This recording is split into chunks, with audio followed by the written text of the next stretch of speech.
You good? All right, questions for Burke? Who's up? Matt, how are you feeling about the way the guys, especially the secondary, play so far? Yeah, it's been, I would say the whole group's just been working awesome. It's been fun to be out here. Those guys have been practicing with intent. And, like the communication, we put a lot on those guys to set coverages and communicating things. So it's been really cool to see them really kind of taking ownership of that part of things and trying to get the whole coverage element on board and in line. So it's been good to see those guys. What's been your impression? Oh, is that a first? You gave up a question? What do you see from Huey toe-to-toe? See him get a lot of reps. Yeah. What does it impress you most about? Yeah, again, I think all those guys in that room, the linebacker room's been really cool to see the competition in there. And Henry's been a guy that, again, similar like we just talked about the secondary guys. Our linebackers set everything up front in terms of directional calls, setting the line, all those things. And he's a kid that practices with a purpose. He's really coachable. I don't think he makes a lot of carryover mistakes. If you see something, he corrects it. He kind of gets it done the next day. We had a really cool moment in practice yesterday where in the first period he had a play that he was a little bit short on, and we kind of got on him a little bit and got back and forth, and he literally got the same play the second half of practice and nailed it. So I just see that from him where he's really taking the coaching and sort of applying it to the field. Every time he makes a mistake, he's kind of correcting it and moving on. So it's been cool to see that progress from him. With you and Bobby in your first year here, how have y'all approached teaching your schemes? And are there times day to day where y'all try to help each other in practice? How do y'all do that? Yeah, always. There's always a back and forth of what they're trying to get accomplished on offense and what we're trying to put in on defense and how it matches up. And there's times, within periods where we'll ask hey, can you run this coverage or can you run this play, or hey, we need to see this, and because it's all about getting the team better, and working together. Again, it's hard. Sometimes you're out here and everyone's you're competing and everyone wants to make the play, but I always joke that's the duality of the coaching, especially Nico. All right, we give up a big play on offense, well, we're pissed, but it's at some levels it's good for those guys making plays. So that duality of the back and forth, and sometimes there's points where Bobby and I and Miko will try to script things or just put guys in certain positions to see how they react.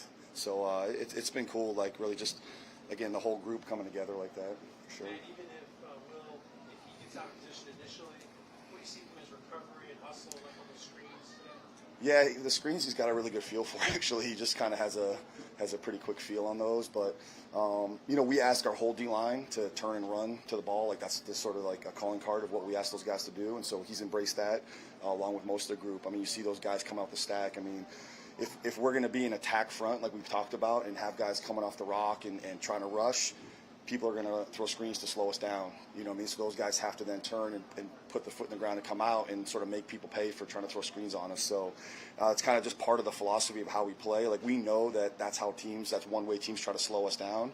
For all those guys to embrace, it's hot out here, right? It's hot. So those guys to embrace coming out the stack when we're getting those screens, it's been good to see. One of the things that Will Anderson mentioned was kind of the comfort he feels being back in that full-time DN role. Just what are some of kind of the natural abilities you see from him that kind of fit that position? Yeah, I don't like to speak on other people's schemes. I think just for us, what we ask, our ends to do in terms of playing in space. So we don't ask him to be sort of inside a lot where he played a little bit more in college at times. I think it just frees some of those guys up to use their athletic ability, him being one of them. So I think he's just a natural fit for the way we ask those guys to play. So he's probably feeling that comfort there. I'm sorry, say Oh, Dio? I'm sorry. I'm on nicknames, man. I can't remember full names sometimes. He's awesome, man. He's awesome. He's a great kid to work with. He's a big, tall body. Again, another guy that's just we're asking to do the techniques that we're asking those guys to play up front. But man, he's always got a smile on his face, and I'm a big soccer fan, so I can have someone to talk some soccer with too. There. His range in this because he is sort of a stretch guy. He will allow him to do different things because he does have that stretch, sort of like a big power forward or something. Yeah, if we're playing hoops, his first round pick. I don't. We haven't gotten into a ton of trying to move guys around a lot in that sense yet, just because, again, we want those guys to really like embrace the techniques that we're asking those guys to play and just like repetition. So we haven't done a ton of flexing a lot of guys too much yet, but those guys that show that skill set, that maybe are a little bit bigger ends or have some length that can maybe do some things, that'll be something we'll probably get to a little bit more later in camp. Will Anderson's probably the most prominent name in this draft class, but Dylan Ford's another guy who's working on the defensive line. You see his improvements from his position. Yeah, he's similar, I would say, in the sense of how he played in college, and then just transitioning to how we're asking him to play, like more of an edge, because he had some of those moments where he was playing a little bit inside and stuff. So I would say like he's been working hard too. The biggest thing we've asked Dylan is just like literally almost shut everything else out and just get off the ball. Like it's just hard for all these guys when you come from different systems where you're reading blocks or just doing different things, and now we're saying like you don't do that, get off. You know what I mean? So I would say his growth's come in like losing some of those habits that he's had from playing other schemes and just really launching and getting off. He's another, a bigger, stronger kid that we hope can like help set edges for us and do those sort of things as we move forward. So he's been working really hard to get to that point. Is that something that you're trying to preach right now? Just go ahead and block out the line, just work upfield and try and get them. They could basically adjust it to this system. Yeah. I mean, that's everything we're trying to do is lay the foundation of our techniques. And I'm sure you guys, obviously heard Miko talk a lot. Like that's all we're trying to do is get back to our fundamentals, make sure our techniques, like that's your foundation. So when we get into the season and crazy stuff's happening and bullets are flying, like you have a foundation to go back to say, I know what, worst case scenario, if I'm on my line, I put my hand down, I get off like I'm supposed to get off, something good's going to happen. So that's kind of our starting point for everything. Coach, since you guys put the staff together, I mean, it's been talked about who's going to call the defensive plays. Last week, D'Amico said it was going to be him. For the foreseeable future, we'll see how it goes. How did you guys arrive at that decision? Can you take us through that process? Yeah, I mean, it's just, again, I feel it's been very collaborative with me and Meek and through this whole time. And I've never been a head coach, so I can't speak to some of that. But I think, early on in the process, he felt he had to like commit some of his attention to other parts of getting this program going and the team and those sort of things. And then as we were coming back into this, he has a very specific vision for how he wants the defense to play, and I think he felt, he had some more time to dedicate to that part of it. So there's a lot of back and forth. I try to stay next to him, if he needs something from me, and so yeah, it's really just again it's been the part of the conversation all along. I know I've been getting the same question for 6 months now or whatever, but again, I think when he feels that he has the time to dedicate to this, and obviously this is where he made his money and his calling card, and he's really good at it. So I think he wants to make sure that the foundation of this defense is what he wants it to be. And so I would say towards minicamp, at the end of OTAs, he started getting a little more hands-on again when he was kind of freed up from some of his other duties.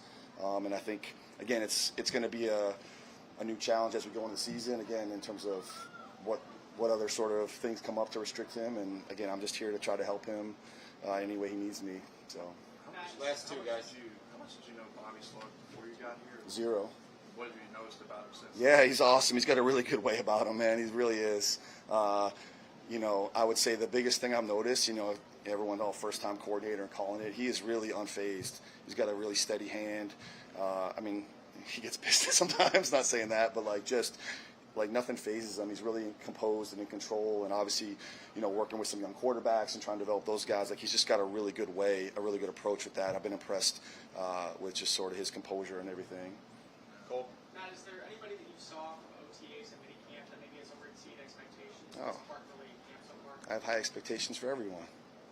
Just anybody? No, man. I always hate to single guys out in those general questions just because everyone's been out here working hard. I've been very impressed with the progress the groups have made, literally. Like I said, D-line, what we're asking them to do from a aiming point and attack standpoint. Those linebackers, it's a lot we put on those guys. And obviously, D'Amico's got a history with guys that he's spent a lot of time with in the linebacker room. So those guys embracing that and the competition level there. And then the secondary communication. And I know Meek's talked about it, the way those guys are attacking the ball and getting after. We had a couple more picks today and stuff. So, it just – I think I've been impressed with all the groups, and I'll say this, just I know the last couple seasons here have been up and down and whatnot, but I don't think the effort or the intent ever wavered with these guys, and I think you see that baseline of how these guys, they all play hard, they all work to get better at their craft. So it's been cool. I think all the groups have just impressed me with their progress and approach so far. Last one, DJ. Oh, During here your we go. time in Miami, obviously you're a defensive coordinator. Man, the heat's the same. I can tell you that, man. Yeah, I think again we all grow. That was my first time as a coordinator, so. Like the question, like with Bobby, trying to help him out just as a first-time guy. Like I've been through that. This is crazy for me to say this. This is my 20th year in the league, which is nuts. So I feel like it's like I'm on the other end of that, where I had some veteran guys. You guys that have been around for a while. Frank Bush was working with me down there, and he was a guy that was a former coordinator that was a veteran that kind of helped me through that process. So and then since Miami. I've been in a couple different systems. I was obviously up with Coach Sala and that crew, and then with VJ last year in Arizona. So like just adding more things and just trying to grow as a coach and get better. So I feel like I'll try to take advantage of those things. It's been sad. My family's back there. I've had this is 4 teams since then. It's been a lot of moving around, which is frustrating. But I try to take something from every place I've been and kind of add it to what I'm bringing to the table at the next place. So hopefully some of that experience helps. All right. Thanks, guys. Cool. All right, fellas. Slowik's up next. Huh? These summer adventures. I went scuba diving down in Mexico for a little bit. What's that, little man? What do you want to say? You want to answer a question? These mics are live. What do you got? Mike's hot. You want to say anything? Say go Texans? No? Shy guy. All right.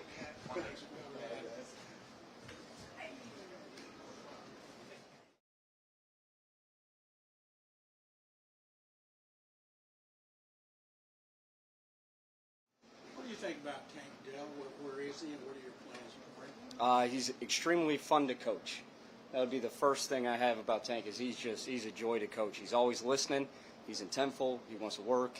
I think I mentioned in the off season just how hungry he is, how much he prepares, and he knows how much he has to prepare. Just how different this was in college, and he goes out and things you talk about, he puts on tape, and he does, and he's an elite separator, and it shows up. We talked to a lot of offensive players about learning your offense. Playbook, they say it's really intense. Damian Pierce said it's like the Bible, and everything that kind of ties it together. Can you take us a little through the process of building your first one and how you're teaching that? Yeah, it's definitely not that, right? It's just lines on a piece of paper. That's it. And at the end of the day, what the playbook really is a way for the players to just make it come to life. And that's a lot of what we do is we just want to install the foundations of formations, movement, and concepts, run and pass, to put the guys we have in the best position they can be in to do what they excel at. And then you keep grinding through that, and eventually what I do really doesn't matter. They make everything come to life, and they're on their way right now. CJ threw a couple interceptions the past 2 days. What have you seen from those, and how do you teach that going forward? The first thing I've seen is that it's really hot in Houston, and I know there's challenges that come with that. Making sure that you know how to handle the heat, you know how to handle the challenges of a wet ball, you know how to handle the challenges of a center who maybe just ran 4 run plays in a row and 30 yards down the field, and he's a little greased up. And having answers and preparation for that is a big part of just being able to handle the environment. Then on top of that, being able to continue to trust his feet, go through his progressions, which he's done a really good job of as we get through camp. And then mistakes get made along the way. Sometimes it's a receiver, sometimes it's me, sometimes it's him. And you kind of just learn from them, grow from them, bank it. That's what training camp's about. Training camp's about good on good, not always having a perfect play, and seeing if we can make it work, because that winds up paying off in season. Does he respond well whenever you guys go back and look at the film? They say he was a football junkie, but is he taking the early struggles well? Absolutely. Usually he'll turn right around and he can say what went wrong. Whether it was him, me, like I said, receiver, protection. I mean, he has a great feel for what's happening around him. And it doesn't take all the way until the film room to be able to talk about it and know how to handle it. He has an idea before we see the tape. Typically with him, the tape is just verifying what he already knows. So, have you seen the quarterback show? No. Okay, there's a show about quarterbacks and the demands of quarterbacking. And one of the things that they talk about is the demands of the playbook, even for experienced quarterbacks. How do you see that process happening in this camp where you have new schemes on both sides of the ball, you're working together, trying to pretend like that it's a game, but it's not a game until it is? Yeah, I mean, it's always a process on both sides.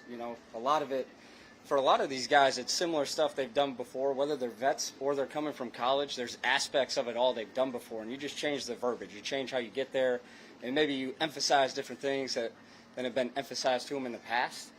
And then putting the pieces of that puzzle together individually on their own is kind of what OTAs and the 40 days away are before camp. And then you come into camp, and typically a player is going to be the best they individually can be at that time, but you have to figure out how to be the best you can be as a unit. And that comes with its own challenges. You know, the right guard being in tune with the center, the quarterback being in tune with the wideout, the tight end being in tune with the wideout, and just all the way across the board. Now you have to make it all fit and gel, and that takes time when the defense is going through the same thing. So it's just a never-ending process. It's endless, and it takes a lot of mental focus and a lot of work. What is your vision for the quarterback position? Because, I mean, building an offense, it seems like you kind of build around the strengths, and you got two guys going in, and maybe we're kind of building around that. How do you approach that? What is your vision for that position? Right now, the vision for that position is just getting the ball out and getting completions, making sure we're efficient in what we're doing, getting the ball in our playmakers' hands. And we got some that are out there performing at wideout, at running back, at tight end. So right now, the emphasis for that position in particular is just efficiency. And on top of that, just keeping command of the offense and what so far has been installed, and that includes the run game. You know, there's some stuff on the plate in the run game as it relates to stuff everyone in the NFL has to go through. But the more you own that, and you own the stuff before the ball snap, the more we can talk about the stuff after the ball snap. How do you calibrate your maturation with these guys' maturation as you go through this process of just day by day, step by step? There's some intricate calibration that you have, and how do you calculate that? What do you pinpoint those points? Yeah, that's a good question. We talk about it as an offensive group in offensive meetings a lot. You know, like training camp is a time for everyone to learn and everyone to grow. And that's like I've said, that's vets, that's rookies, that's also play callers, that's me, that's position coaches, that's kind of everybody. And we're very honest with each other, which is one of the things I love about the group we have is you can just say what it is, you know, and guys respond to that, they understand that, and that includes myself, you know, when I've made a mistake, when I have to learn, when I'll take ownership of a play. And that goes all the way through then to the players and the position coaches. And it's been really awesome so far, an awesome experience to go through that. We got time for a few more. How do you assess the last few days of pads for a little bit of situational work these last few days? Yeah, the big thing for us with pads is just the emphasis of how much, obviously everything starts with the run game, and you can start to feel that a lot more when we put pads on. You know, I always like to say, I think training camp for our offensive line is the biggest challenge they're going to get because of just the philosophy of how our defensive line plays. That makes it very difficult for what we're trying to do on offense. We're both attacking each other, coming off the ball, and it's really hard without pads, so it really starts when pads come on, and then you just hone in on the details of that, the footwork of our right tackle, our right guard, our left tackle, our center, our left guard, how it ties to the running back. Now we can really get a feel for that with some movement on both sides, and then what plays off of that, what pass game plays off of that, what screens play off of that, what keepers play off of that. That's really the biggest thing. As soon as we get to pads, you can actually start honing in on, hey guys, it starts in the run. Bobby, kind of two-part question. When you look at the tight end position, just the value of what it brings to your offense, and also when you don't have guys like Tegan, Dalton, and Brevin out right now, it's hard to make the install happen with the other players. The install doesn't really change, you know, because again, the install goes back to the install is kind of the foundation of what we're going to wind up doing in season.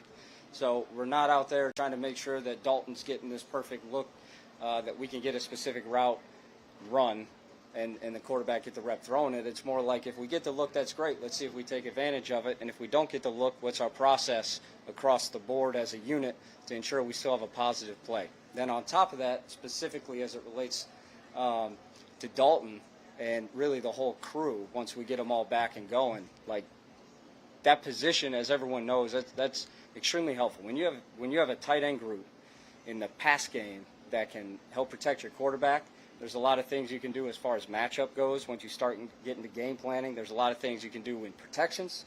There's a lot of things you can do in the run game as far as just being able to set an edge and let Dameon Pierce and Dev and Boone and Dare just roll.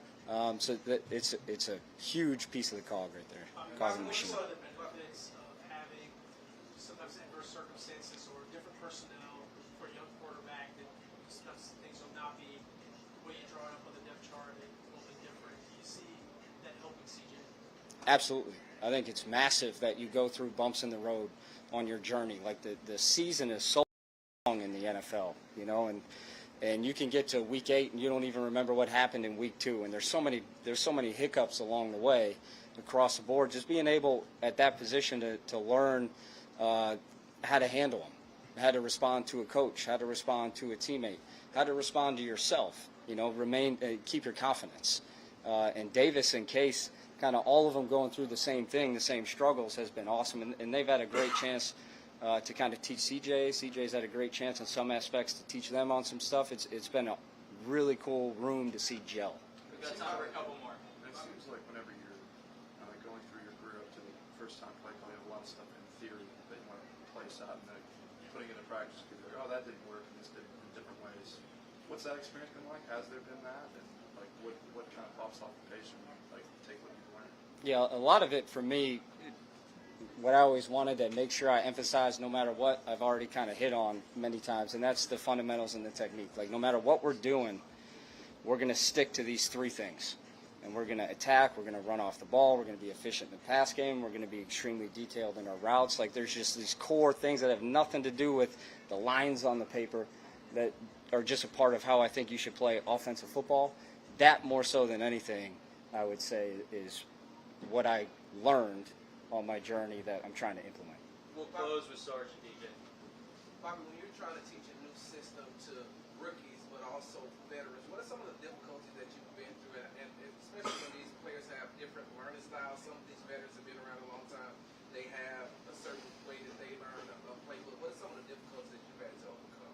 Yeah, I mean, the first thing is you got to be willing to teach in many different ways. You know, some people can listen and learn. Some people need to see it and they can learn. Some people need to go do it and they can learn. Some people need to draw it and they can, like, there's all different kinds of avenues of learning, and we try to make sure we attack all those. But as I mentioned before, when you have a whole new crew, whole new staff, whole new coordinator, what's been awesome about the offense is just we're all growing together.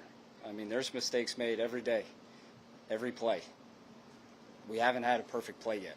And that includes the play call, so you can just be really open on what needs to be better and how do we change it and what do we do better so that by the time we get to week 1 and we're playing Baltimore, we're at the peak of where we want to be and we're ready to roll. Last one. What have you learned from some of your former colleagues that you're still close with about developing a quarterback that you've seen applicable to what you've been going through with CJ? Yeah, I would say the top thing, and again, I've referenced this before, the top thing that's different in the NFL compared to college is how messy the pocket gets. So your starting point for handling that, for me, took a while to understand, okay, do we just tell them to move? Or how exactly do you coach that? And it really is what hammered in the importance of footwork to me. I would say that's the number one thing for a young quarterback, and there's a lot that's going on. Obviously, that position demands a lot, but being able to trust your footwork and trust your mindset and what you're seeing enables you to react to really all the chaos that winds up going on around you at that position. Once you start feeling that, that's when things start clicking. Thank you, Bobby. Yep. Thank you. Thanks, guys. Frank.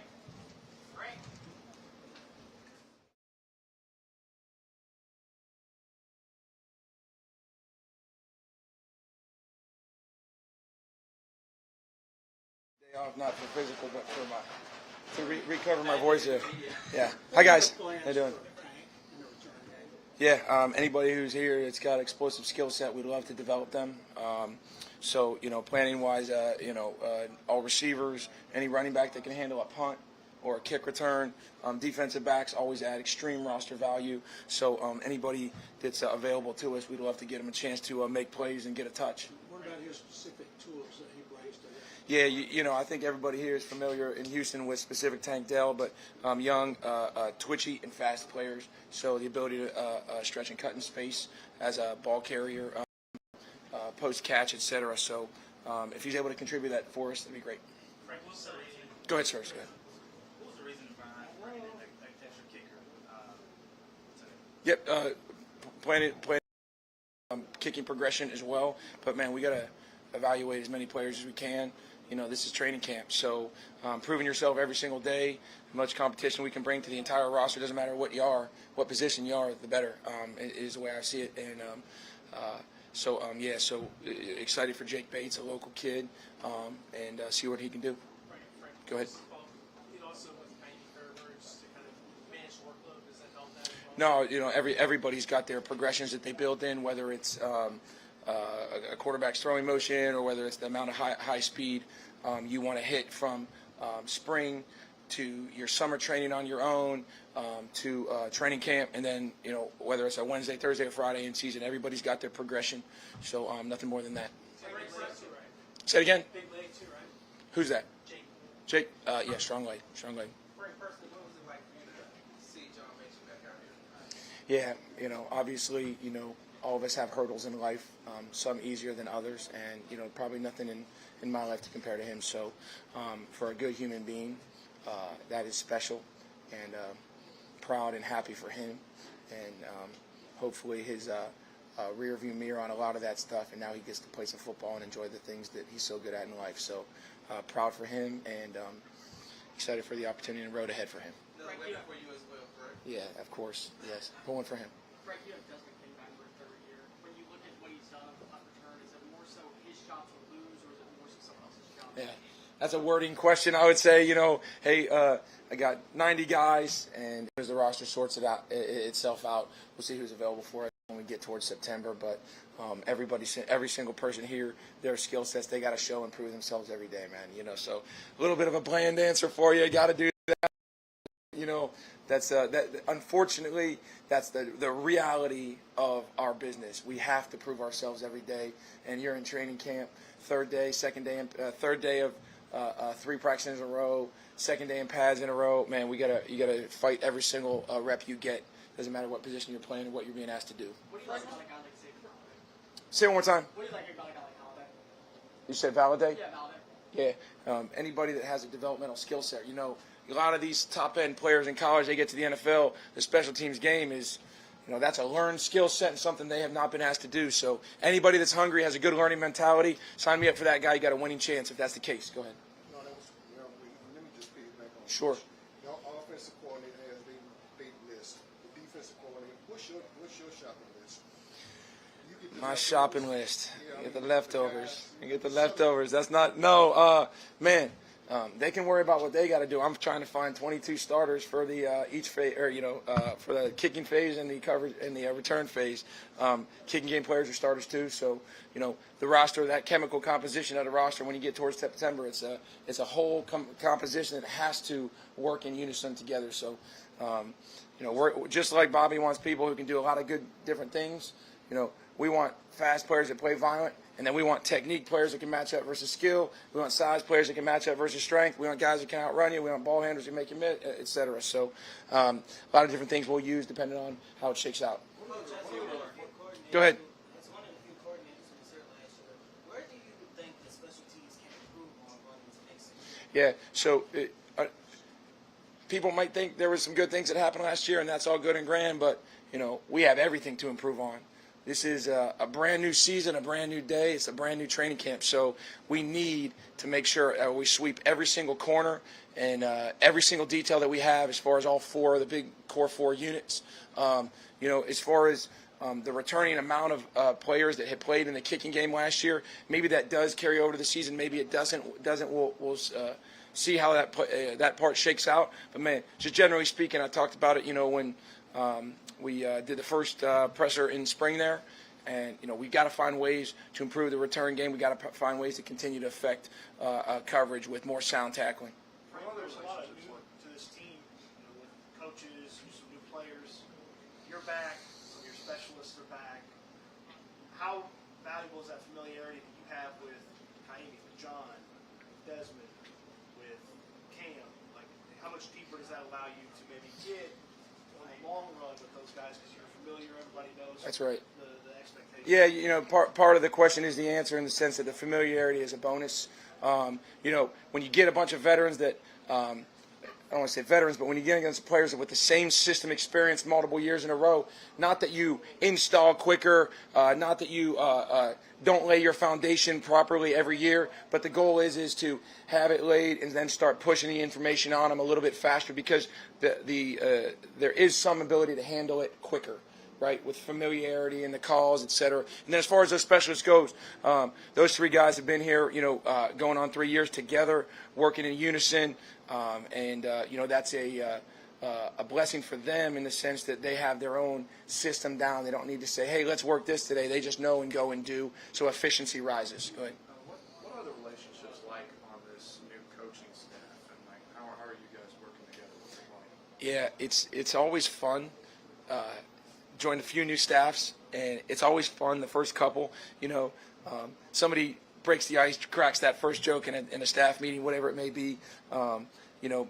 Burke's pretty electric, and that guy brings some energy. And just as an example, it's been fun to meet a bunch of new staff members and work with them now going into training camp. That they're coming from winning programs, a lot of them, and those guys are efficient. And you see the way we practice is just the P's and Q's are on it right now. So I'm hoping that all of us can bounce ideas off each other as the season goes along.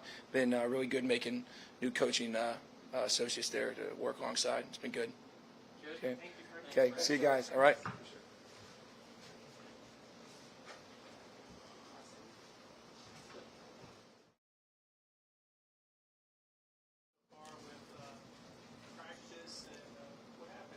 It's just a scratch, but I'm good.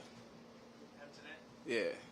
how do you feel about how you're performing and how comfortable you feel? I feel good. My coaches, they got me ready to come out here and perform and compete at the highest level. So, and the vets, they've been with me, helping me with the playbook. We took that month off in the off season in the summer to get right. So once I did that, I dove straight in the playbook, made sure I tried to know more than my position, And the vets helped me with that a lot. They was telling me where to be when I was here in OTAs and helping me understand the system and things like that. So it was good. What has been the largest transition into this offense for you? I will say just the playbook and attention to details. Everything's more detailed in college. Like the splits, alignments, what foot's supposed to be up, blocking techniques, everything. So, but it's just at the end of the day, it's still football. And like I was saying, my teammates helped me, so I was good.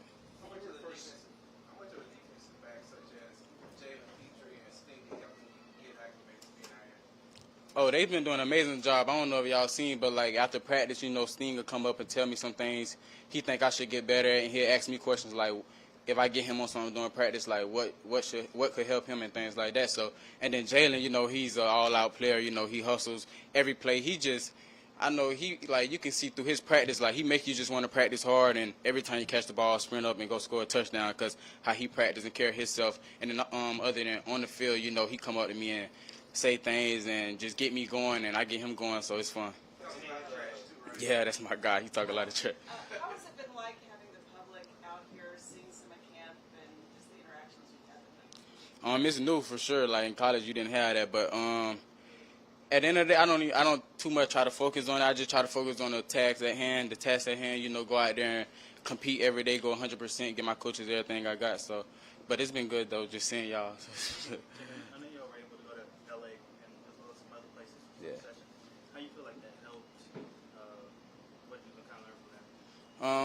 We went out there, we were just going through the playbook, running plays, running routes, trying to get on the same page. I feel like we was on the same page with me, CJ, and all the other receivers, Nico, Rob, everybody. We just out there just grinding, He trying to ask us, CJ trying to ask us what we like and how we like to run things, and we trying to ask him, pick his brain, and just try to maneuver through that and combining all as one and mesh so we can go out there and compete. So. What's just the biggest way you noticed the last couple years in UH kind of just prepared you for this moment being in the NFL now? It's just the coaching staff, they was hard on me. It was never because I was one of those guys on the team where I could just take days off, and that's not my play style anyways. I don't like to take days off, and they didn't want me to take days off, so I was always every practice going hard as I can, and they coaching me hard, just because I was one of the guys. They wasn't slacking off on me, and that's here. It don't matter if you're one of the guys. You got to go out there and show yourself every day and prove yourself. So. CJ, with CJ's and the chemistry that you guys have you felt like that's Yeah, not just with me and CJ, like CJ and all the receivers. Just the chemistry that and the time that we put in. You know, when the off season came, we was going to UH to go throw in the indoor. Went to LA with the receivers, and I feel like all that's coming to show. You know, we going out there to make plays. You know, defense is going to get us on some reps too. It's football, but overall, I feel like we just been putting ourselves in a good spot and going out there and making plays. So. Hank, 6 days in, where do you personally feel you can get better at as training camp continues? Me being me, I'm gonna say everything. You know, I can get better at everything. So, but I just take a nick like just using my hands more, being ready, press release, using my hands. A lot of things. Just a lot of things. Just get better at playing football. Period. Where do you see that they view their vision for you in this fall? I don't really know too much. I just go out there and practice, man. I go out there and whatever they ask for me to do, I go do it 100%. So I don't really know too much on that.